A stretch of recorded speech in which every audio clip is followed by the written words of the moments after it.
Good morning, everybody. Welcome to the National Institute for Occupational Health's COVID-19 Zoom webinar.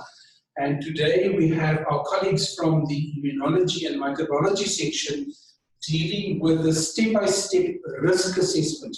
We've had a number of risk assessment, bio-risk assessment seminars, sessions before, but this one was based on some of the interaction and responses that came from you as the participants. And I've got two colleagues who's going to assist with this particular session. One is Dr. Tanusha Singh, who's seated, and you can see him on screen. The slides will come up in a moment. Tanusha will be dealing with the COVID-19 implications and risk management. She's then followed by our colleague Anika Matuka, who's going to deal with facilitating the risk assessment. And in this case, if you have any questions you have, you can add it to the chat bubble and we'll deal with it at a later stage. Today we're not going to have a question and answer session. I hand over to Dr. Singh. Thank you so much, Ashraf. I've seen a number of questions coming up about CPD points. We do have CPD points. Ashraf, do you want to talk to the CPD points process? Yes. So please, for those who are interested in the CPD points, please place your CPD identity number, your professional number, for the particular institute that you are, want to register with. We have most of those institutes already, professional bodies already accredited for these webinars. If you do not wish others to see your CPD number, you can only send it to the panelist. That means you avoid sending it to all the attendees. And so please add your CPD number there and we will process that afterwards. There will be a questionnaire for some of you to complete and to return in order to qualify. Thank you. Thanks, Ashraf. Good morning, colleagues. So today we're going to talk a little bit about risk management.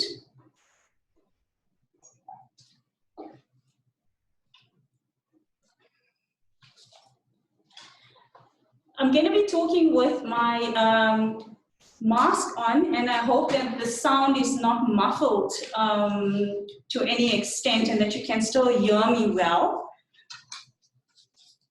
So a lot has happened over the past few days. As we understand, it's not business as usual, according to the Minister of the Department of Employment and Labour, Tula Sinisi. A lot of emphasis has been placed on the risk assessment and the preparation of the return to work, which seems to be the flavor of the week. We will always have risk, but we need to manage that risk. As we know, approximately 1.5 million workers will be returning to work today, and we need to have a worker-centered approach in terms of managing their risk in the workplace. We need to look at an entire ecosystem, the worker at home, the worker in the community and at the community in terms of those workers using public transport, as well as the worker in the workplace. We know that there's no vaccine available, we have no immunity, and there's no treatment currently. The treatment is supportive at present, and so we have to look at prevention of exposure and risk and look at how we prevent the exposure to the disease in the best way we can and in the most affordable way we can. For this to happen, we need to safeguard our supply chains for the controls to be available and accessible to our workers. So where do we start?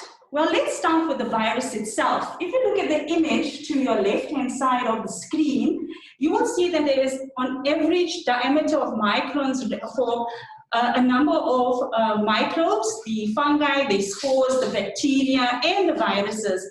And coronaviruses fall kind of somewhere midway in the viral range, and it's approximately 0.1 microns in diameter. So it's relatively small in comparison to some of the other organisms that we are more familiar with, like your TB bacilli.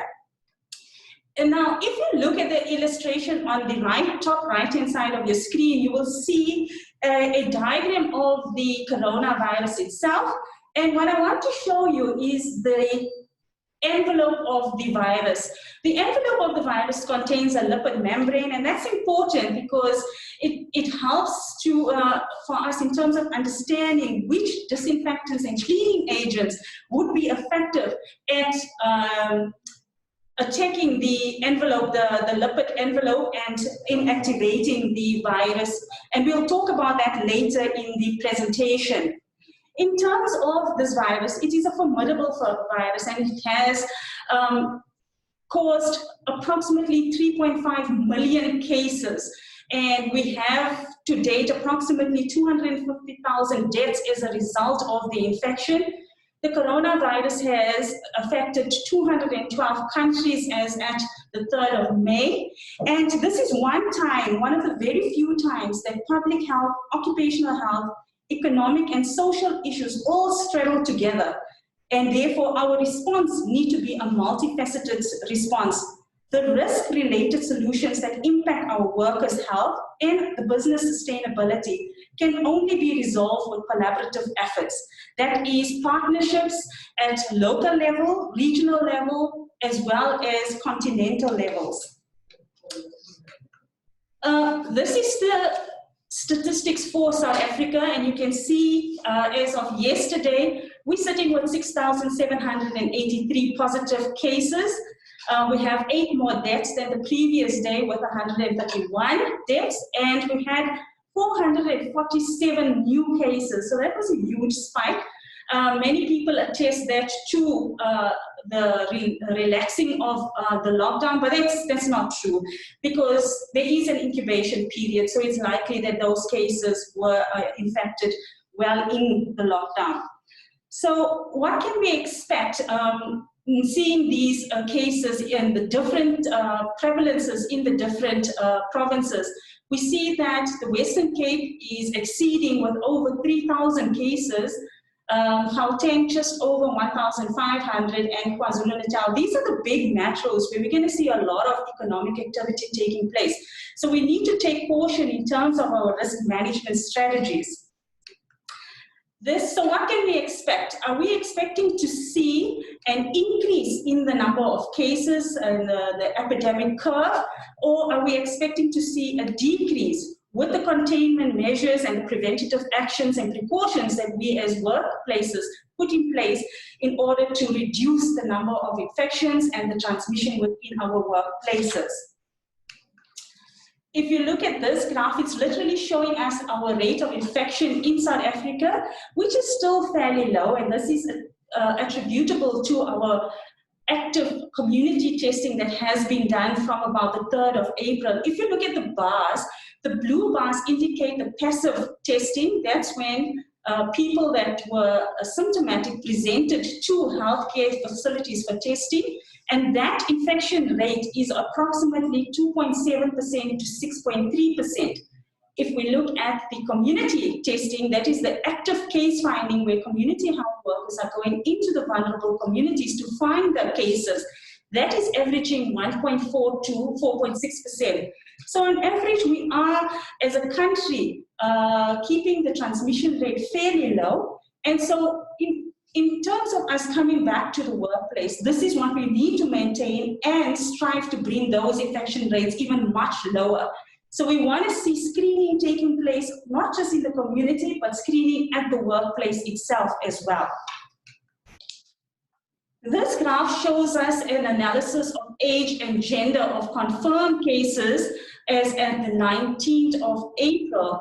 And what I want to highlight here is the number of cases in the age groups from 21 to 30 years up to about 60 years. So you can see from the graph that there is a huge number of cases in the economically active group.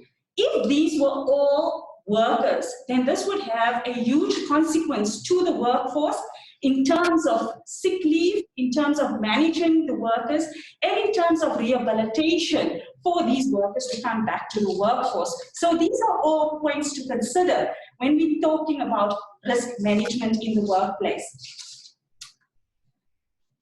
So government has introduced a stepwise approach to reduce the risk of rapid transmission taking into consideration the economic imperatives, the social disruption, the epidemiology, which I've shown you some slides about the epidemiology of the infections in South Africa, and introduce what is called the risk-adjusted strategy and alert levels. We know that we've come from lockdown, which was alert level 5, where drastic measures were put in place to contain the spread of the virus and save lives. And we are now transitioning into alert level 4, where there are some workplaces that are opening, and we still have extreme precautions to limit community transmission while allowing some activities to take place. We ultimately want to get to alert level 1, where most normal activities can resume, but this depends on the actions that you and I take in the workplace and how well we can contain the risk and mitigate exposure in the workplace. These levels will be reviewed based on the rates of infection and the health system capacity across the country. So if we find that at alert level 4, where we are at now, that the rates of infection increases drastically, then government will most likely revert back to alert level 1 and we go back into a full lockdown. So the transitioning through these alert levels depends on us adhering to the general precautions in place, as well as some of the stringent precautions that you are going to put in your workplaces. Now, there are some rules that apply to any sector before resuming activity in the workplace. Each sector must agree upon a COVID-19 prevention and mitigation plan with the Ministries of Health, Employment and Labor, as well as the relevant sector ministries. And the objective is to provide specific focus on COVID-19 and adapt and implement the measures that are required. So the individual businesses, irrespective of whether you are a large business or a self-employed individual, you must conduct a COVID risk assessment and have plans in place, and must conduct worker education on the protection measures that you are putting in place. That is the prevention of viral spread within the workplace, ensure good ventilation, and how you are going to manage the sick employees. And NIH has had a number of webinars dealing with managing sick employees and return to work. And these presentations are available on our website. You also, as an employer, need to monitor your systems to ensure compliance with your safety protocols, as well as identifying those infectious individuals. Industries that return to work first should have an acceptably low transmission risk, and this can be achieved through your mitigation strategies, which we are going to talk about some of these measures later when my colleague takes over, to talk about what is the nature of the work, what is the profile of the workforce, the geographic location, the practical mitigation measures, and the feasibility of your mitigation measures in terms of ensuring acceptably low risk. You also have to look at the critical value of the economy, as well as the economic stress to that particular sector. And this is all the factors that government takes into consideration in terms of the transitioning of the alert levels. So let's look at COVID and the world of work. The transmission, we know, affects both the community, but also the workplace. We know that the community will affect the workplace, and the workplace will affect the communities. Any workplace is affected, particularly your high population density workplaces where people gather and are at high risk of transmitting the virus. We know that any worker could be at risk, including our visitors, our customers, and our contractors. So this needs to be taken into consideration. Our high-risk occupations, but not forgetting that low-risk occupations can also be affected, and our at-risk workers, those who are immunocompromised.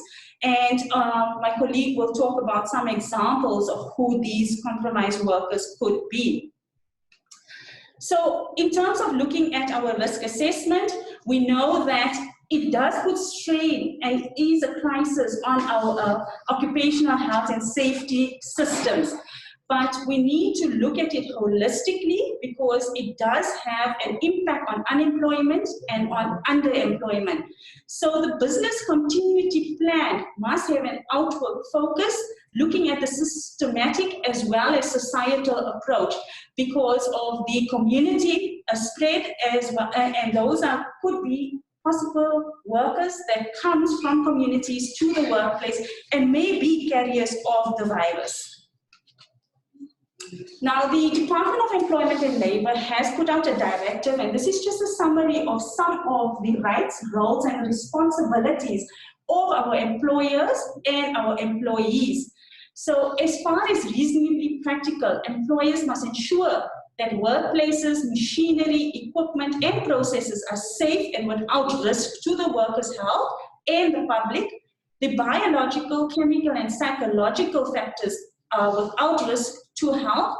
They must provide, where necessary, adequate personal protective equipment at no cost to the workers. They must provide measures to deal with the isolation of positive workers and possible emergencies, and ensure that workers and their representatives are consulted, informed, and trained. This obligation applies to self-employed persons as well. For example, your plumbers, your electricians, whose working activities bring them into contact with members of the public. For more details on this, you can look at the Department of Employment and Labor's Directive number 43257 at the bottom of the screen.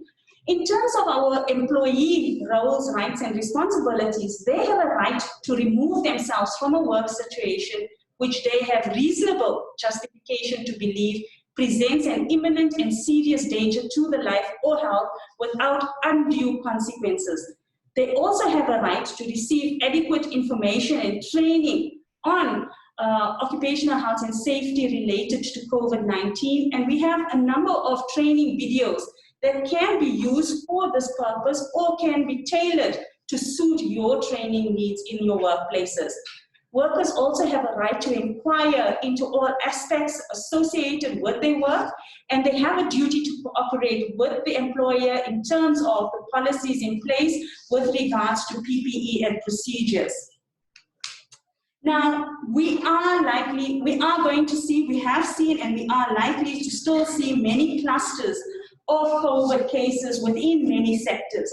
We have seen clusters in private hospitals, in pharmacies, in public hospitals, in mining, in police services, in the laboratory services, and in correctional services. And yesterday on the news, I heard that one of the magistrates' courts has had to be closed because of a positive worker that was identified.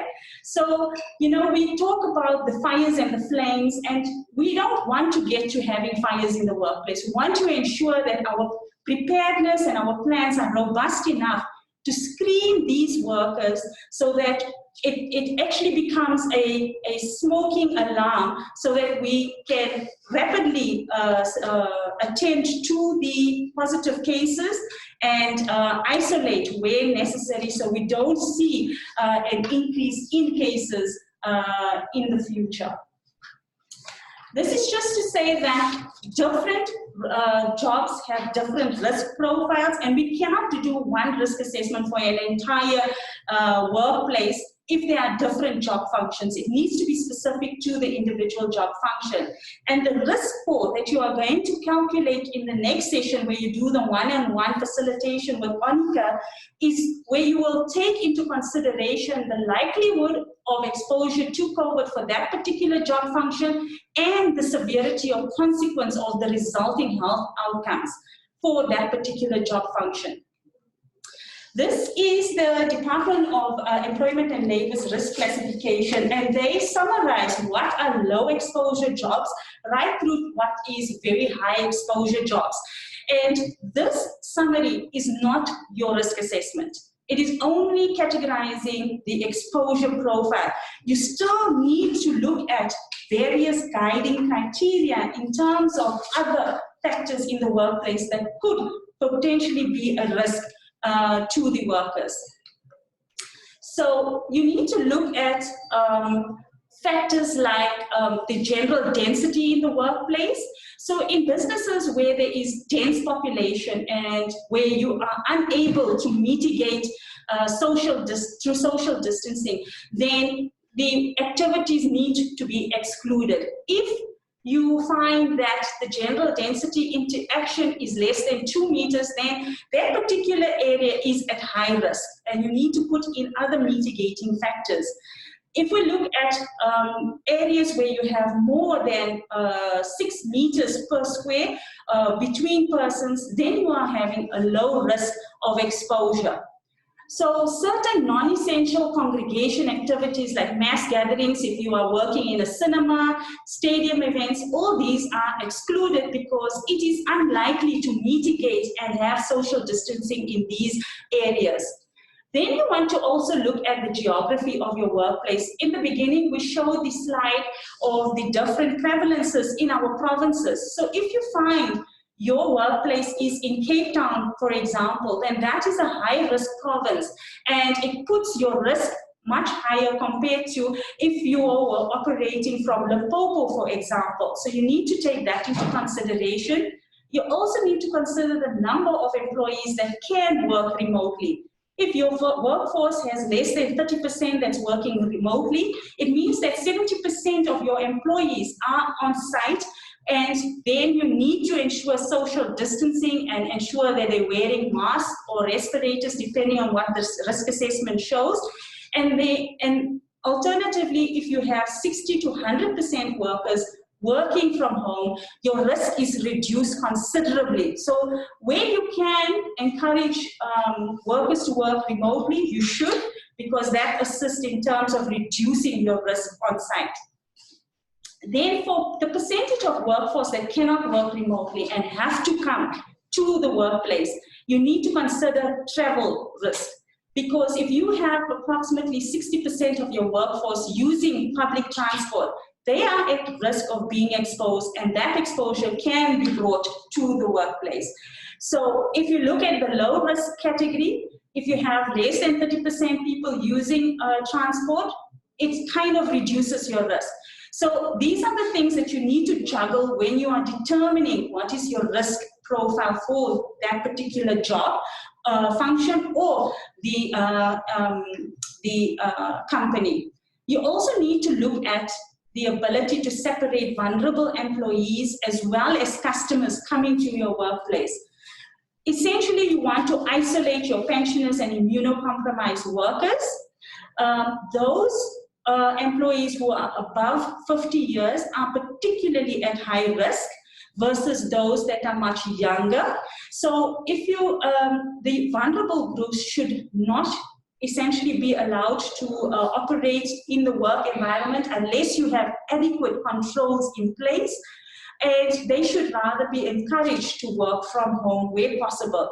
In terms of customers that needs to come to your workplace, then you need to deal with them separately or remotely if it is possible. You also need to look at the resources and the capacity that you have to implement your risk mitigation measures. If you cannot implement all the mitigation measures, you possibly would still be at a high risk. Whereas if you are able to introduce and implement the relevant controls, then you would reduce that risk significantly. So let's come to the risk assessment itself. Government has introduced a framework and in terms of the industry fragmentation for depending on the number of employees that your company have. If you have more than 500 employees, you fall into a category. Then there is a second category of 10 to 500, and then the third category is where you have less than 10 employees. These are mostly your small, medium enterprises. So each category needs to have a policy in place. They need to have a COVID readiness plan. They need to have a documented risk assessment. And that is why we wanted to have this session so that we can assist you in documenting your risk assessment or reviewing if you already have one in place. And then that risk assessment must be communicated to all workers. And if you fall into the category where you have more than 500 workers, you need to report that risk assessment to your Health and Safety Committee and report it to the Department of Employment and Labour. Whereas if you fall into the other two categories, you don't need to report it, but you must have it available, because an inspector can come to inspect your workplace and will ask for the risk assessment. So who should conduct the risk assessment? According to our regulation, any trained and competent person can conduct the risk assessment.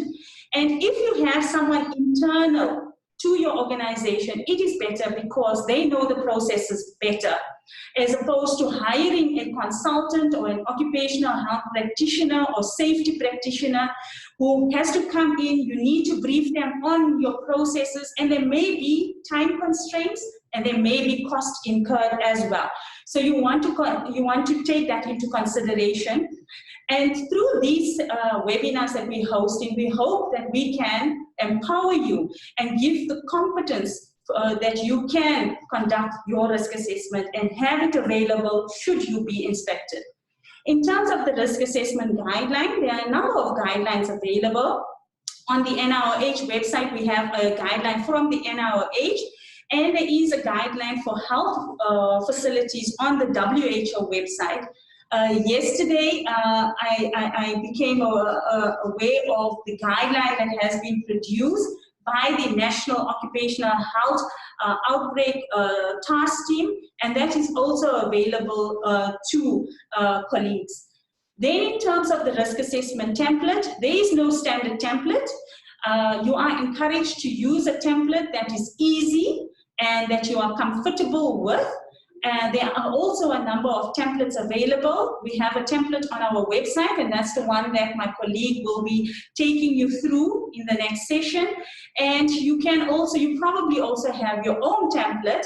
So you are encouraged to continue to use your own template. Whatever is available, use it. As long as you get your risk assessment done, that's the most important point.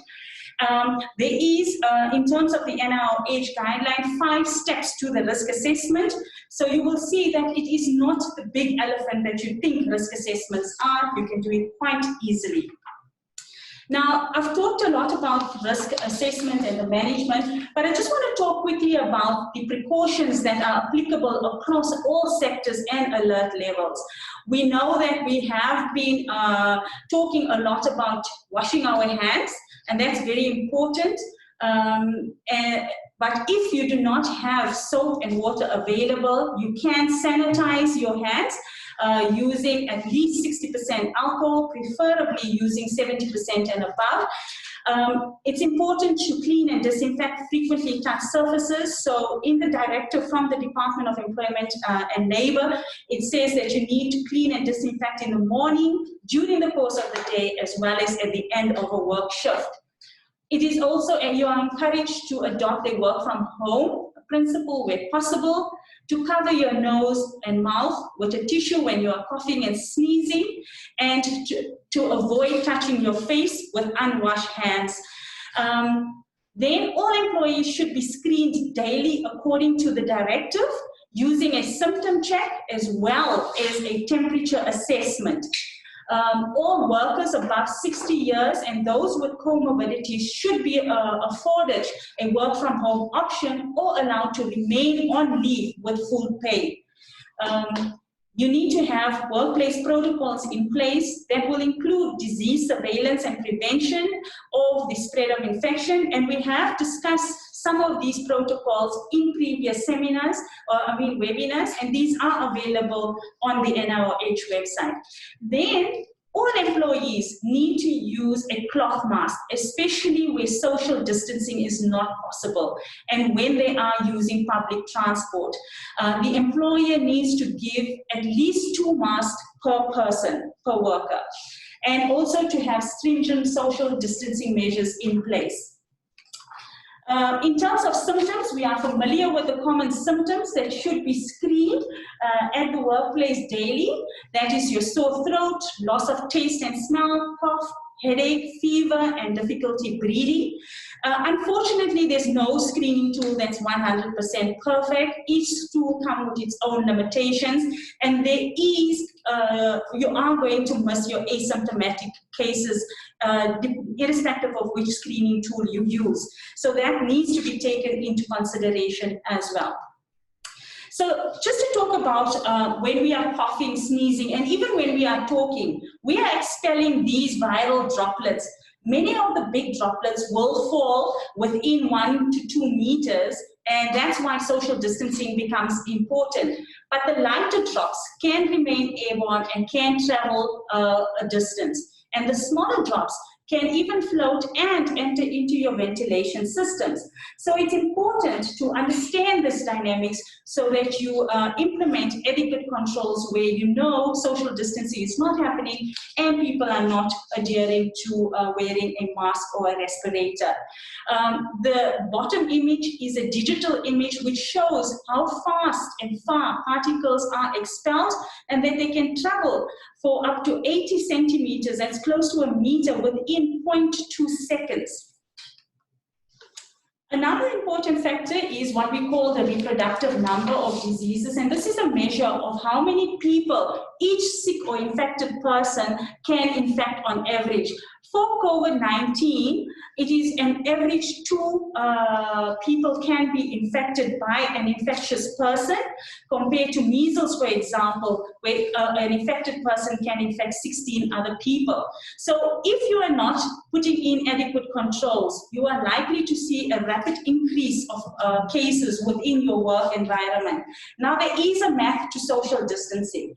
So if we look at the right-hand image, if you have an infected person who is able to infect 2.5 other people, within a month, you could possibly infect 406 individuals.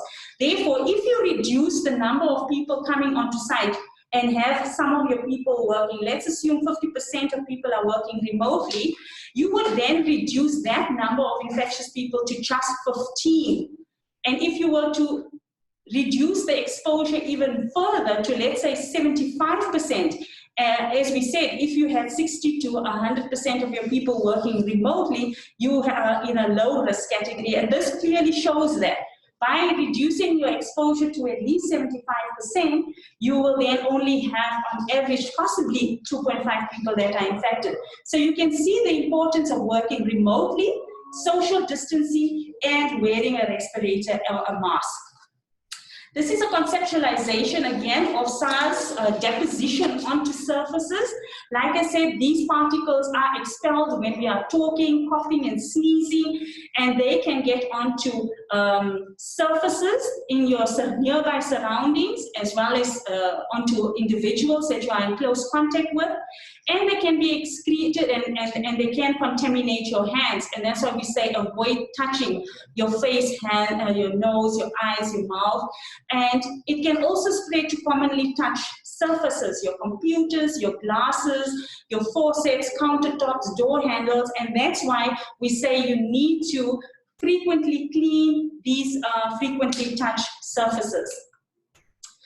We also know that the virus can survive in the environment for anything between 2 hours to 9 days, depending on the type of material it lands on. So, and it also depends on the pH, the inoculum size, the type of surface within your work environment, whether it's fabric, wood, or steel, etc. And it also depends on the contact time and the concentration of the disinfectants that's used in order to clean and remove these agents from the work environment. Now, NIH has also done a number of presentations looking at cleaning and disinfectants, which is available on the website as well. So if you needed more information on that, please visit the website. And then lastly, I just want to mention that there are different agents that can be used to destroy the virus. Simple soap and water is very effective because soap has soap molecules which dissolve fats.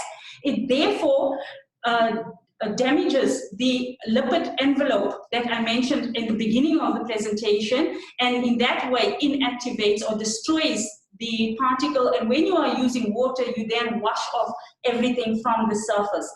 Alcohol and hand sanitizers, effective as well, as the alcohol molecules dissolve the fatty outside layer of the virus and damages the structures of the viral proteins. Bleach is also very effective and can be used in the workplaces, but we need to know that it's not good to use it on hands that's not protected. And the same for hydrogen peroxide, and there are a number of other cleaning agents as well. But you need to look at safety of the workers as well when you are introducing these cleaning agents into the workplace. With that, I'd like to thank and acknowledge a number of organizations in the preparation of the presentation, and I'd like to hand you over to my colleague, Anika Matuka, who's going to do a short presentation and then sit with you and do step-by-step the completion of the risk assessment template that you would have. We had circulated a template. If you don't have that, please look at any other template available or just take notes. Or if you have your own, then you can just follow the presentation that, and the facilitation to complete that particular risk assessment tool that you are using. Thank you. And that's thank you very much to Dr. Danusha Singh, who's also the head of our outbreak response team. And we now prepare the presentation for our next colleague, that's Ms. Anika Matuka, who's going to deal with the facilitating the biorisk assessment for COVID-19, the step-by-step approach that people have been waiting for. So, Anika, please proceed. Thank you, Ashraf. Good morning, everyone. I'm just going to remind you of what needs to be remembered as you will be conducting your risk assessment before we do the step-by-step approach. So the workplace biorisk assessment is defined as a process for determining the risk associated with exposure to a particular hazardous biological agent. For now, we're focusing on the coronavirus, as well as evaluating the risks, the existing control measures, and deciding if the risk is acceptable. So the main reason for this is mainly to protect the worker, as well as the public that comes into the workplace in order to reduce exposure. And it will also inform you of what mitigation strategies you need to put in place. So, simple steps how to assess hazards and risk. The main focus is you start by the first step, which is identifying your hazards. That will be your agent, the coronavirus, as well as the sources that you can come into contact with. For example, people, we know people are the ones carrying the virus. The virus doesn't move on its own, or it can be samples for those who handle samples, or those who handle patients and take samples, as well as those who handle waste, biological waste, and equipment, as well as surfaces, any surface that are frequently touched. So transmission can be by direct contact through the people or the objects, and then you then focus on your host. You're going to decide who may be harmed in the workplace. So there are many factors to look at when you will be looking at your host, which will be your worker in this regard in the workplace. So you look at the duration of the time that people spend at work. That could be people who spend more time are likely to be more at risk than those who spend less time at work. And then you look at your vulnerable workers as well, or those that are immunocompromised. You look at your elderly people. We have been seeing that the average years of those who are at risk are the elderly people of average age of 63 years. And then you have your smokers, because this can also affect the lungs. So smoking is a risk factor as well. And those with other comorbidities, such as those who have your diabetes, high blood pressure, or heart diseases, and so on. And then you're going to focus on your risk occupations. So you look at a specific activity that the person does. But for the purpose of today, just to take you through the risk assessment steps. But when you do the actual risk assessment, you have to be there to be observing what the worker does. And then you also have to identify those who are symptomatic in the workplace. There you will use your screening tool, as Tanusha has mentioned, at the point of daily work. So we are there so that we are able to identify earlier and to isolate them earlier in order to minimize exposure in the workplace. And then your persons under investigation as well will be identified via that process, and then contact tracing will follow afterwards, because we want to minimize as much as we can, because we know the community acquired can impact the workplace. And then you get semi-direct exposure, that's through contaminated hands. That's where you have to put control measures of hand hygiene practices in the workplace. Then your environment, I've mentioned indirectly, the surfaces that are contaminated with the virus can also lead to the spread of the virus in the workplace. So we have to make sure that we disinfect, and then we make sure our environment are virus-free. And then the overcrowding as well can be a problem, especially in those centers there where you have many people coming in and out, even in the workplace where people sit, for example, in open planes. You have to make sure that you have a required number of people that sits there, taking into consideration all the measures that has been being emphasized, such as your social distancing, 1.5 meter to 2 meters. So in your workplace, based on your risk assessment, you will decide on how you implement all these measures. Then we all know that the health effects is COVID-19, and that can be presented with many different symptoms that Tanisha have mentioned. So the most critical thing is that you understand that risk assessment is a multidisciplinary effort. So you have to have all the specialties and all experts involved. You need your medical people who will be focusing on the patients themselves or the sick workers. You need to have your hygienists in place. You need to have your microbiologists who will be looking at the biological agent. You need to have engineers who will look at the building and your ventilation and so on. The design of the building, the architecture, people can be involved as well. So risk communication is important.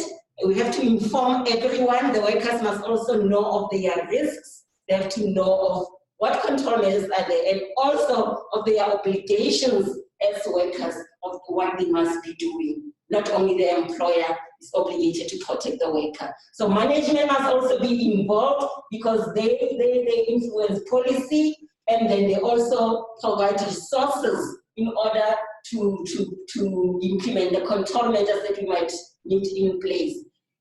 External advisors, if you're not sure of your risk assessment, you can always contact experts who will guide you in order to help you meet the requirements of risk assessment. Involve all the other committees that are involved there, because your IPC, your outbreak response task team, because they also need to contribute to your plan and your response plan and all the policies that have to be put into place.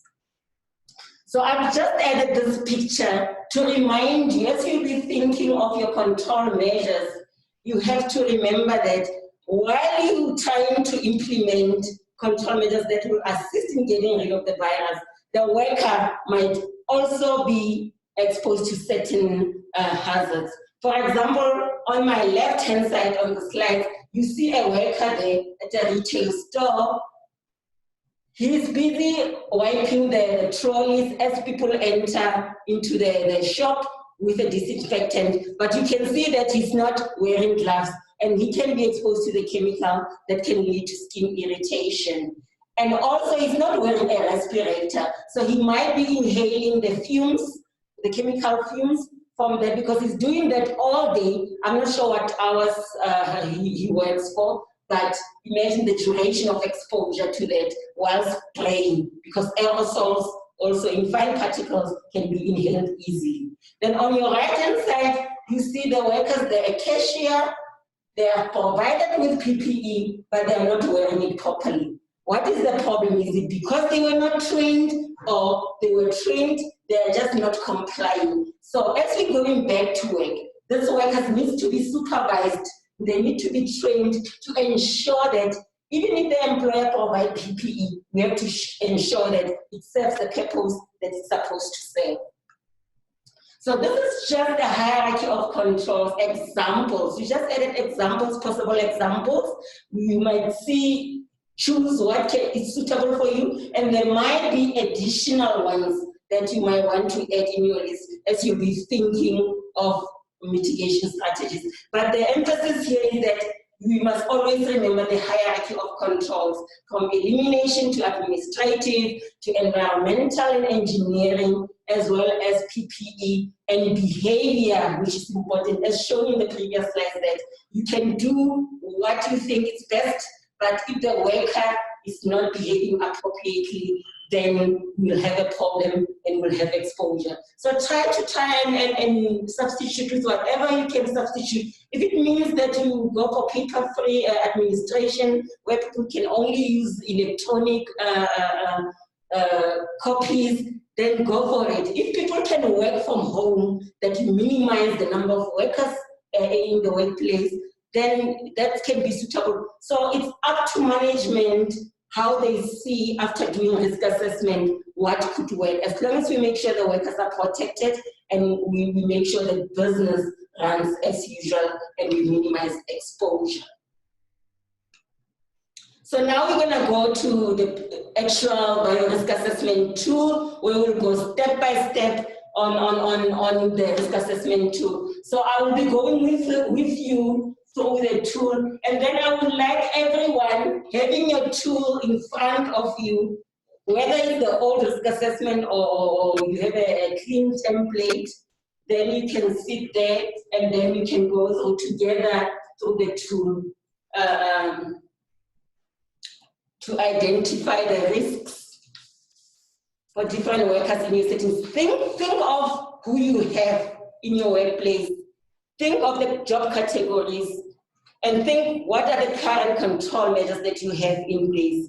And then as we go through, then you'll try and add onto the tool.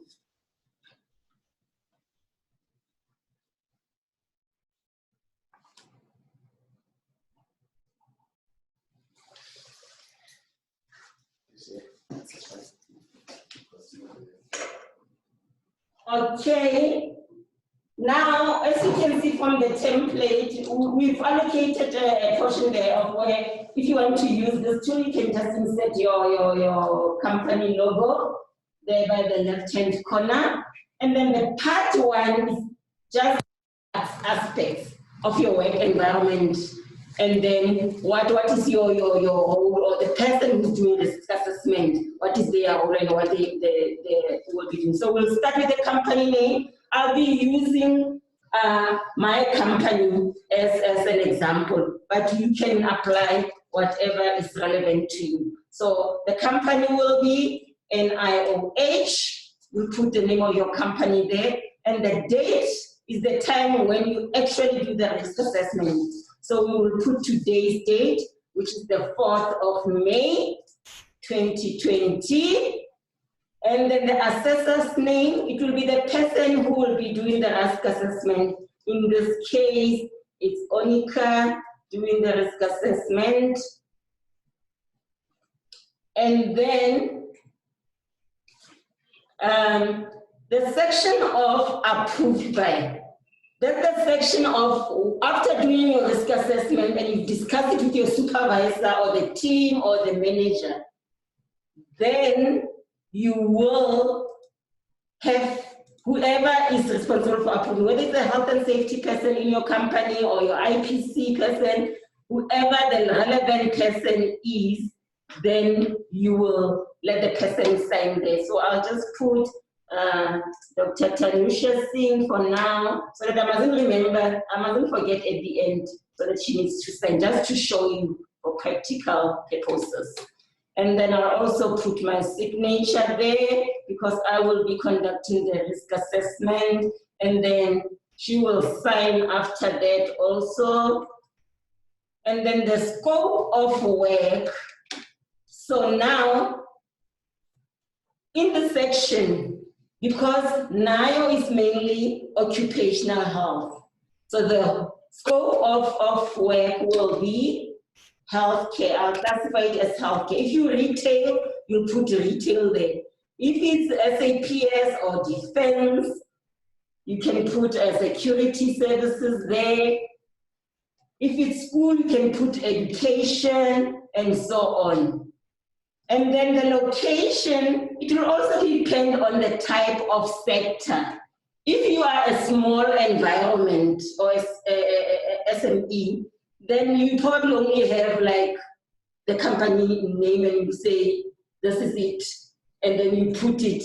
But if you have like different departments, then you will say, for example, for a hospital, you will say whether it's ICU, whether it's a casualty, or whatever section it is, depending on the size of your workplace. So it's up to you what you put here. But in my example, because the NIO consists of different sections, I'm going to use our section as an example, which is immunology and microbiology section. So the date of review, we know that the risk assessment needs to be reviewed every 2 years. But also when there is change in either the process, change in equipment, change in structure, any change that can have an impact on the duty or on the hazard and risk in the workplace, then you may have to review it before that time. But usually it's every 2 years. And then if it happens that you review it before the 2 years, your signature and the next date of your risk assessment will show that actually it was done before 2 years. So now we're happy with part 1. We move into part 2 of the tool. So part 2 is basically, I'm going to explain to you, this is where you will rate your risk. I'm just going to explain that before we go to the actually identifying the hazards in part 3. So risk matrix is based on 2 main factors.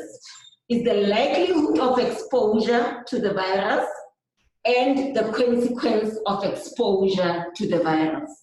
So the likelihood, you determine whether is it unlikely it can occur, or is it possible it can occur, or is it likely that it can occur. So that is based mainly on the type of job or activity that you do and the control measures that you already have in place, because that will help you to minimize the risk. But if you don't have control measures, then your risk will be higher. But as the more you implement control measures, that will reduce your risks. And then, like the other factor that have been mentioned before, your density. If you come into contact with many people, if you have 100% of workers in the workplace, so all those things will determine the likelihood of being exposed to the virus. Whereas the consequence determine the outcome of being exposed to the virus. Whether the outcome will lead to fatal or permanent disability, which is severe, or it will just be a moderate outcome where a person will get the virus, then they can be treated, and then they can recover at a later stage.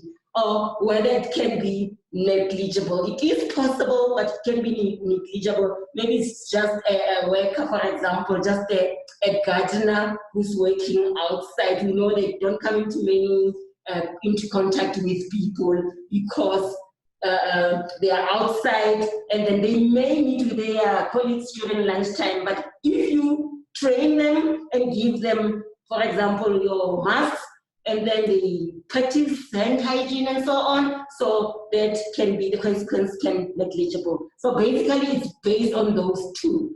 Then you'll determine then from those 2 where your risk can be, whether it will be medium, like in your center block there of part 2. If your likelihood, you say, okay, it's possible it can occur, and then for consequence, it's moderate because the person can get it, but it can be treated, for example, then you'll have your medium as your rating. So I hope you understand that part with the color coding. The color coding also will indicate to you what steps do you need to do just at the bottom, the last row of part 2, it will indicate of what to do based on your rating. So for the dark green on your left, you'll see, okay, the rate is very low, the risk is low. So you just keep monitoring the process so that you don't want to end up having high risk or medium risk. We want to keep it as low as possible because we want to protect the worker. Then the lighter green one, it's saying it's low. So you keep the process going also, but you keep monitoring regularly and consider if you need any control plan in place. And then you have the yellow. There you keep the process going as well, but you need to implement a control plan as soon as possible because that's medium risk. We don't want to go to the highest level of risk as well. Then you get like your orange, which is high. There you investigate the process. What's happening there and what can be done to improve the situation. So you also need to look at control measures, taking into consideration all those hierarchy of controls that we have been listing in the previous slides. And then the very high risk one, that's the danger zone now, there you stop the process completely. Then you start implementing controls because you don't want to expose the workers in the workplace. So now that we are clear that for rating your risk, it's about the likelihood and the consequence based on your activity and control measures and whatever source of exposure could be. Let's start with step 3 now, where we actually doing the risk assessment now. We already know the hazard now is the coronavirus. So you put on the SARS-CoV-2, and then you start determining. Remember I said based on the area, if it's your department, one department, you put on you know who works there. So you put all the list of people who works there. In our section, we have our head of section, which is Dr. Tanusha Singh, and then she's the manager in the department. She's the head of section. So basically she manages the section, so I'll put manager there.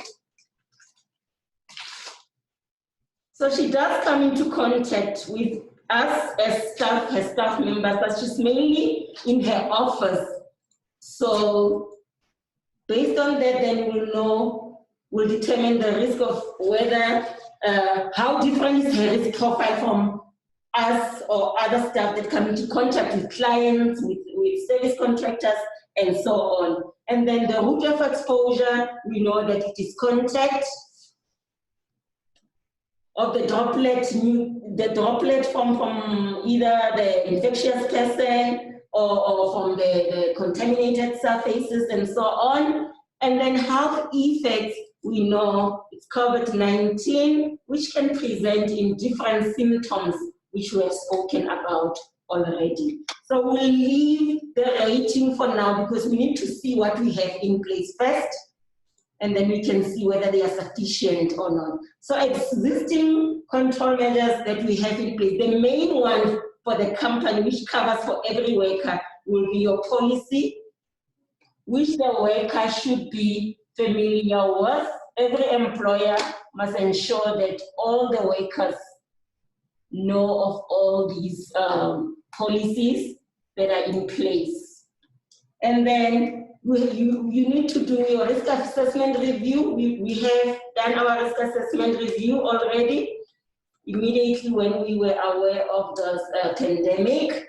And then you'll have your, we have a response task team, because that's the team that's guiding us and informing us and keeping us updated of what is happening. Make sure that things are happening in the company, that we meet all the requirements. And then we have scientists also. Now we're going back to who may be at risk. We have scientists in the department. We have different scientists. We have diagnostic scientists who actually sees patients and then we have the research scientists in the departments. And then we have technologists as well. So the technologist does, the scientist does research, and there's those who also does diagnosis.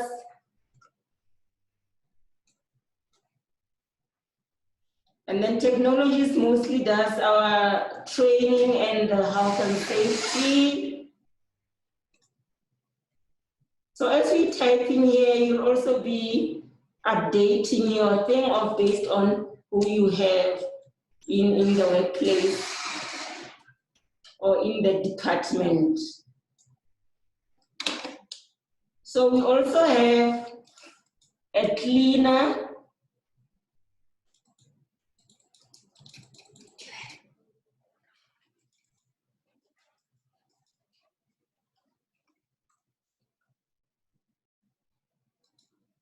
Okay, we have a research assistant who assists in the lab.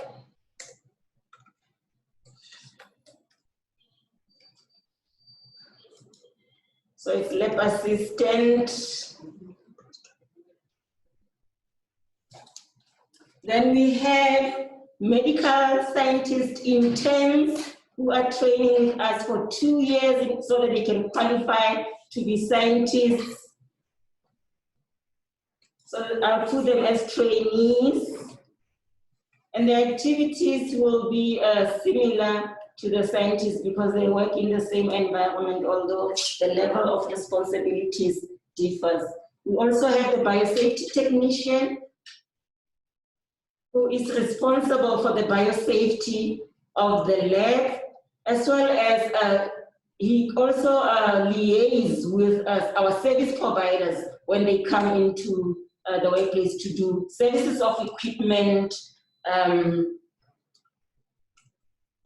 maintenance of the BSL-3 lab, because we also have a BSL-3 lab. So contractor supervision.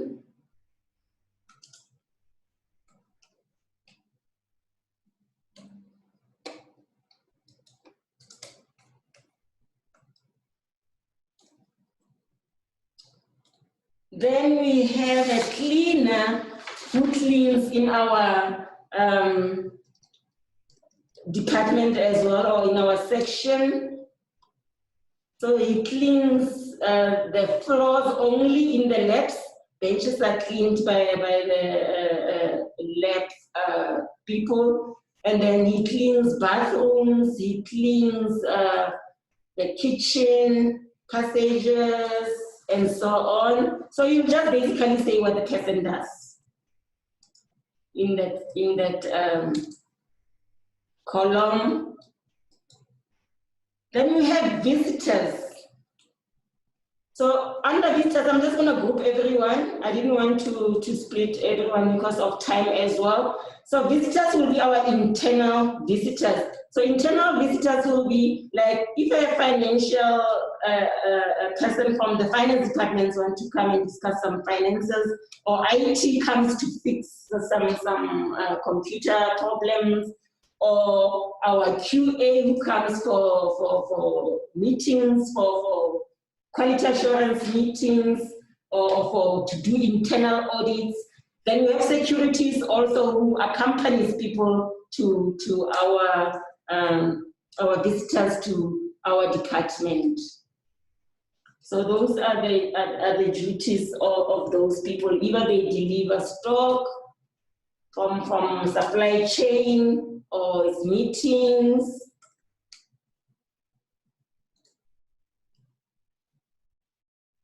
or audits, as I've mentioned.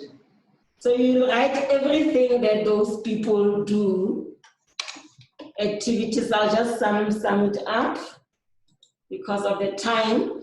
So the route of exposure will be the same depending on whether they come into contact with people. So scientists do come into contact with people. They have meetings with collaborators. They have people who bring samples, patients coming, And then technologists, obviously, health and safety, they come into contact with everyone. And then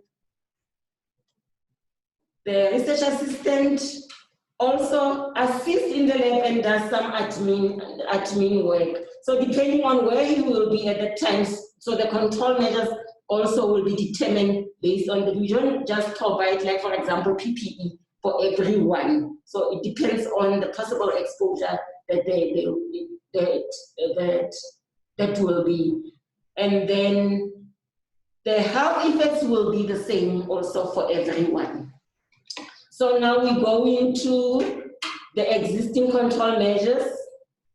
So for scientists, for research scientists, they work in the lab. We have the BSL-3 lab. So we have control measures in the BSL-3 lab. I'll start with that. Firstly, we have strict access control, because there, when you enter, it's only certain people, only those who work in the lab that have access to that lab. And then their access cards are meant only for them to access the lab. No one else accesses the lab. That's what we have. And from the door of the department, like from the gates, we have a gate also. No one enters. You have to ring a bell there at the gates. It's locked gates. We have to ring the bell and to whoever you visiting them. Only we can open for those people. They don't just enter. For biosafety reasons. And then we have signages as well. Biohazard signage on the, when the experiment is actually taking place in the lab, we put on the experiment in progress. So we also have provide the scientists with PPE. So those are, I'm not going to list everything, but our PPE, it's gloves, it's respirators, N95 respirators. We have lab coats, washable lab coats, which goes out, it's taken regularly by the launderer to go and to be washed. But in the BSL-3, we're using disposable gowns, because there you don't want, there's higher risk as compared to the other labs. So there you have disposable gowns. We have hair caps, disposable hair covers. We have disposable shoe covers. And then we have PECA also, purified respirators for those who are in the BSL-3 lab. It is we have coveralls which covers the whole body. And the PECA covers the whole head also. It has also a shield in front, and it's filtered, so the person is protected there. So depending at which lab you work in, you get the relevant PPE in that lab. So you have also the cleaning and disinfection solutions. We use jig to clean surfaces, but remember, jig must be used on the surfaces that cannot be, it can corrode certain surfaces, so you must select which surfaces you use. We use it for certain surfaces, and otherwise then we will use also ethanol, 70% ethanol for surface cleaning. And then we have negative pressure also in the BSL-3 lab with extraction, because that's where the experiment that happens there, it's actually an aerosolization of the organism, because we're testing effectiveness of devices. So we expose we aerosolize the bacteria, and we see the effectiveness of those devices to kill the organism. So it's a higher risk, classified as higher risk if you look at the Department of Labor's classification. But if you have the right control measures in place, then it lowers the risk. So we have the negative pressure, we have the extraction there. And then in addition to that, those PPE that I mentioned, that we protect the worker with. We have the biosafety cabinet also, where the strain is manipulated. And anyway, when you come to administrative control as well, we substituted, instead of using an infectious strain for our experiment, we'll be using an attenuated strain. So you can substitute the more risky organism with the less risky one. So that's one of the control measures we put in place in order to minimize exposure of the worker while carrying out the experiment. And then we have the autoclave for sterilization of the infectious solutions or that we have used, or waste that comes from the experiment, but we use also to sterilize certain things to keep them clean. Then we have biohazard boxes also for disposal of biological waste. And then, so now, because of coronavirus, we had to review. Those are the current existing controls we had before coronavirus.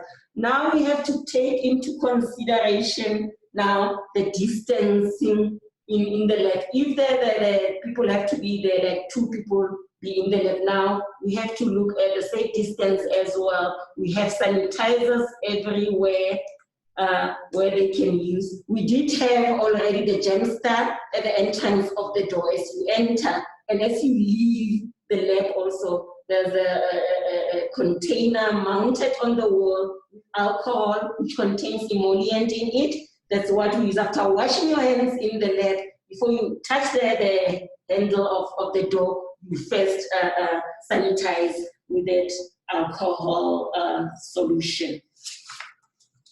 So now for technologists, so obviously other measures that are listed below, I'm not going to repeat them, but will apply to our other staff, such as your policy, risk assessment being done, and so on.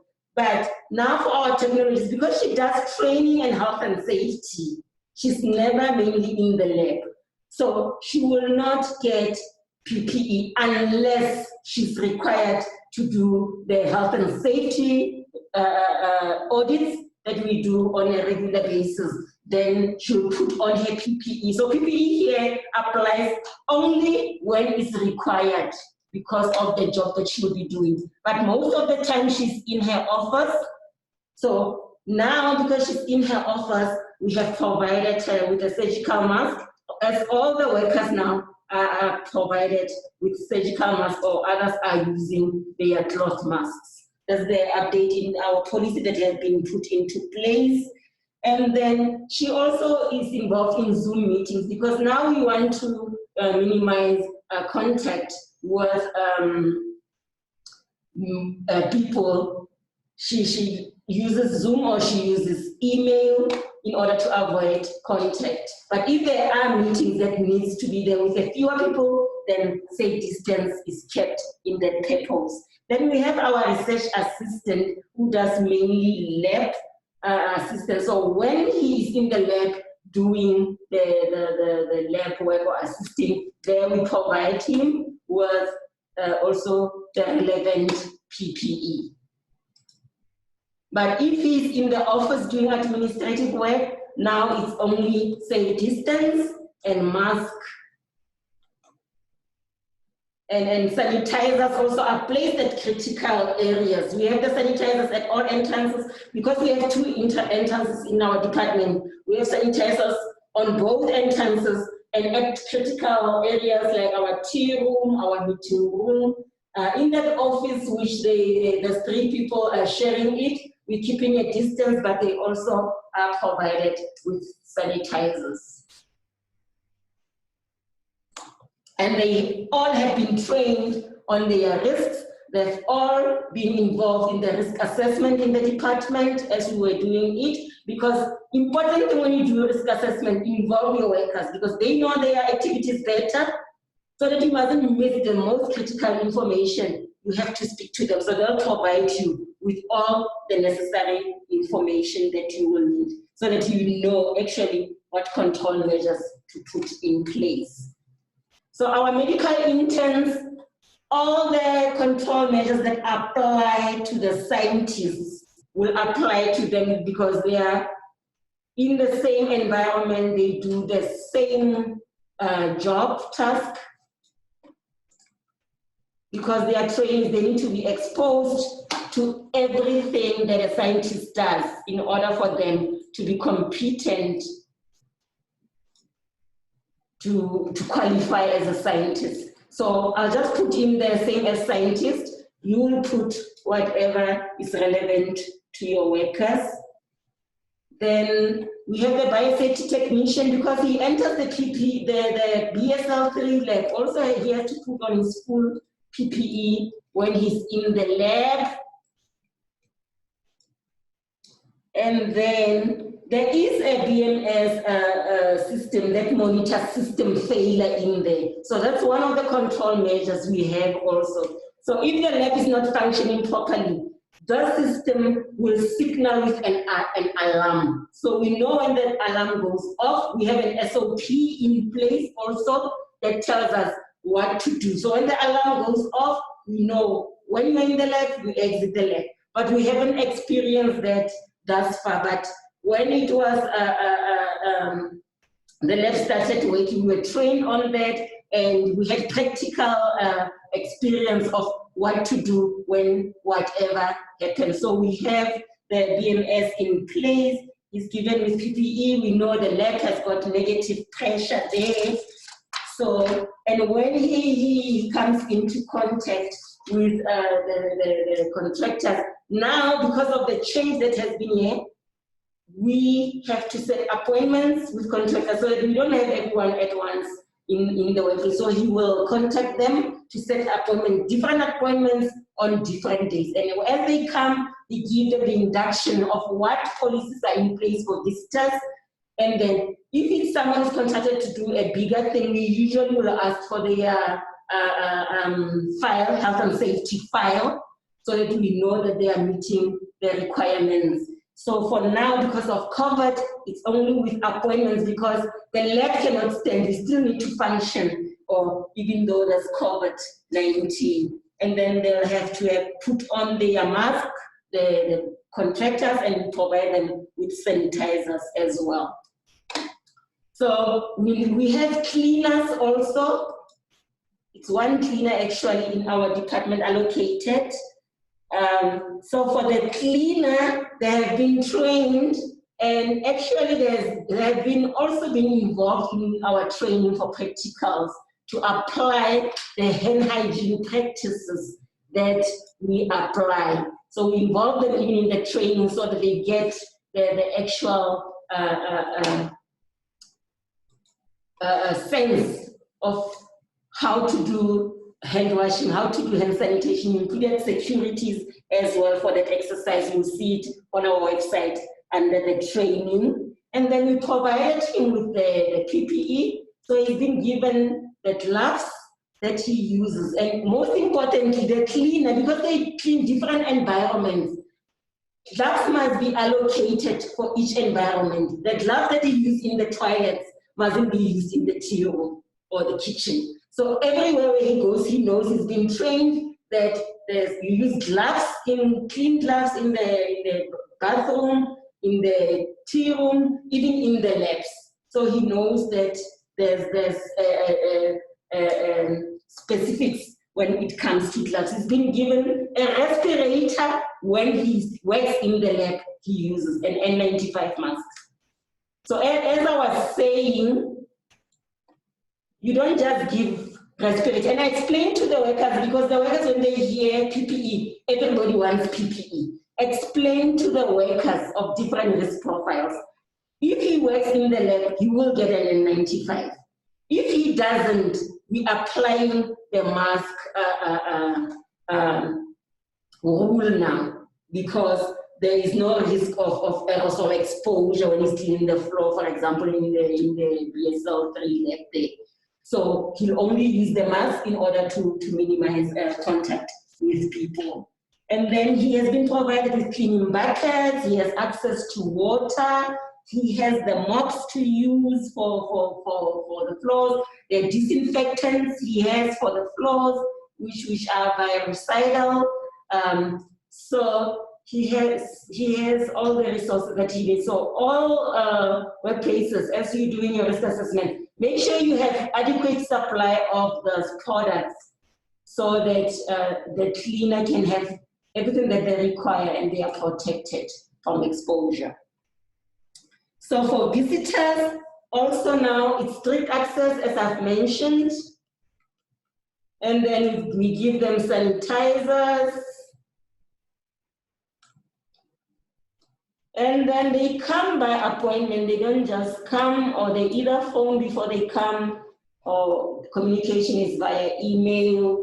And then we have a visitors register at the security point. So everyone that comes in have to complete in that register. Then we have a screening tool as well for symptoms, to check for symptoms of everyone that's coming in. Our securities have been trained on that tool. They have been trained on that tool. So when they identify someone with possible symptoms that seem to be positive, then they isolate that person, then they call the person who the person is visiting, like the recipient of the visitor. They call them to come and negotiate, but we don't allow a person with positive signs inside the building. And then those records are kept in the file. And then I've spoken about isolation. So I'll just go talk through, because now we don't have any more time left, but I will be explaining to you what I was intending to say. So the securities will make sure of that. And then we have a SHE department also. If there's a case of a worker in our workplace, they deal with the worker confidentially. You know, they make appointment and then monitor the worker as well. So our workers also get support care. We have policies in place now that our task team, we applaud them for having putting efforts into making sure that our workplace is meeting the requirement in order to fight this virus. So the only thing that when it comes to additional control measures, so after identifying all the existing control measures, then you will decide on whether you can carry on or not. Based on what we have in place, what can carry on in the workplace. So there you tick a yes. If you see that there is no, remember we said at very high risk, the danger zone, you stop the work. So there, now you will say no. That's why you will tick no. But if otherwise you have everything in place, then you just tick yes. So our limitation at the moment, but which we are working on, is we do have screening tool, yes, for outside for the visitors. But now, because most of our workers has been away because of lockdown, others have been working from home. Now we have to train them now on the screening tool, those who have been away. So I'll put that as an additional control measures because we haven't done that. And then we have a screening tool in place, which is on our OHASs, as we've been doing with the TB questionnaire on a regular basis. We're going to follow the same route, but it's a COVID-19 screening tool in this case. So all workers need to be trained, and the responsible people, you put who's responsible though. If it's your health and safety department, or your task team, or your manager, then you put everybody there, action, and the date when that needs to be done.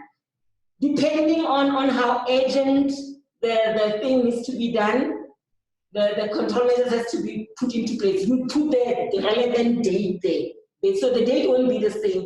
Or how practical is it? If it's something that it will take time, I need to call in a supplier to come and evaluate the ventilation and do this. Then put a reasonable deadline there. Put something that will be practical, so that it mustn't look like now you're not doing things. But it must be practical, but it shouldn't be dragged as well, because we want to protect the worker as much as we can. And if those engineering controls are taking time, put in place the administrative control that can work, or environmental things or that can work for them. So based on all these, because of time now, but I've covered most of the thing, and I'm sure you have the idea of what actually to do. The other point was to put in, to intensify awareness. So we know people have information, but somewhere away, like I say, so we need to train them and intensify awareness, have posters around, just to remind people of what they need to do. Have supervision, people must see if safe distance is being kept and so on. So we see our limitation also is that we still need to do more awareness, especially for the workers that have just came back now. So for this, based on what we have here, we've rated our risk as medium. And if we can go back to the risk matrix, we're saying it is possible that it can happen because you come into contact with people, and then we haven't implemented some like screening tool in place, but the consequences is not fatal. We know coming into contact, the person can get it, and then they can be treated though and recover. But at the moment, we haven't identified any cases in our department or even at NAYO. So once we have done the screening tool, once we have done the awareness and we are happy that the mitigation strategies are working, then this can lower the risk from medium to low. But we don't want to put it at low for now, because we need to make sure we have everything in place. So I hope that this helps. And then if you have any questions or any clarity based on the tool that we have done today, you can always contact us on the @info email that we always share with, or you can go on our website and check our contact details and contact us. But please remember that based on your risk assessment, prioritize high risk first when you're mitigating or implementing control measures. So whereas you putting control measures in place, look at the most high risk, and then not neglecting the others, of course, but prioritize those at high risk and go on stepwise in implementing your control measures.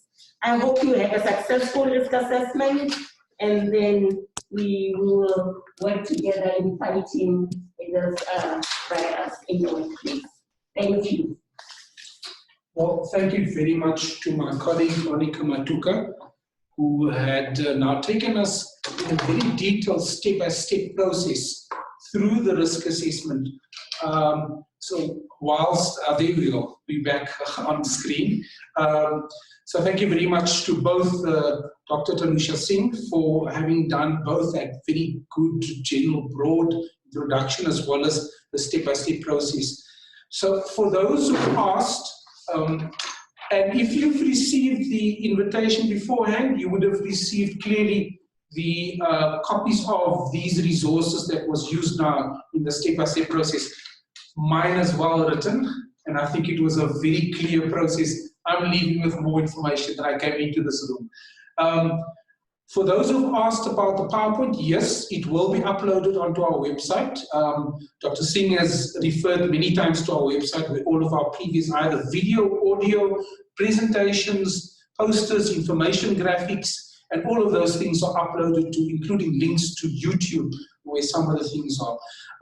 The risk assessment tools is also available there. If you do have difficulties, just email us at info@nih.ac.za.